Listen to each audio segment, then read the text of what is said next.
রিপোর্টও আছে। পুলিশ এখানে দাঁড়িয়েছি, পুলিশ আমার গায়ে ধাক্কা দিচ্ছে। পুলিশ কেন গায়ে ধাক্কা দিবে?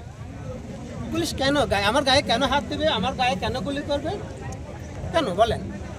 এটা আজকে যেটা করা হচ্ছে, এই যে মহান সংসদে দাঁড়িয়ে যেটা করা হচ্ছে, এটা একেবারে সংবিধান পরিপন্থী। এনারা কেউ সই স্বাক্ষর করতে পারেন না।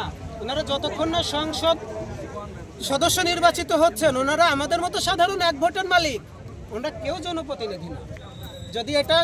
যদি সই স্বাক্ষর করতেই হয়, যদি রাজনৈতিকবিদরা না মানে, এটার জন্য আরেকবার গণভোট আয়োজন করার দরকার ছিল।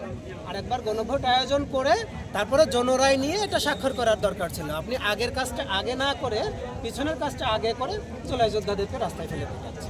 এবং আপনারা এটাও আমরা দেখতেছি, পুলিশ বারবার বলার চেষ্টা করতেছে এরা তো স্বৈরাচারের দোসর, কেউ কেউ ছাত্রলীগের উস্কানিতে, এক অংশের সাথে মারামারি হচ্ছে আর এক অংশ নিরাপত্তা না। এভাবে আমাদেরকে আলাদা আর করা যাবে না। আমরা একই ছিলাম, এখনো এক আছি। আপনারা শুধু শুধু আমাদেরকে বিভেদ তৈরি করে দিতে চান। পুলিশের আচার ব্যবহার এখানে যদি সেনাবাহিনী আগে থেকে থাকতো, বিজেপি আগে থেকেই থাকতো, পুলিশের যদি আগে থেকে জনগণের সাথে খুব খারাপ। আমরা আইন ভাঙতে চাই না, আপনারা আইন ভাঙার সুযোগ করে দিচ্ছেন। আমাদের অনেক চাওয়া পাওয়া আছে, তো আমরা তো চাইবই। আমরা তো আপনাদের উপর প্রেশার ক্রিয়েট করতেই চাইবো। আপনাদের ঠেকানোর ক্ষমতা নেই, গুলি করার ক্ষমতা খুব আছে।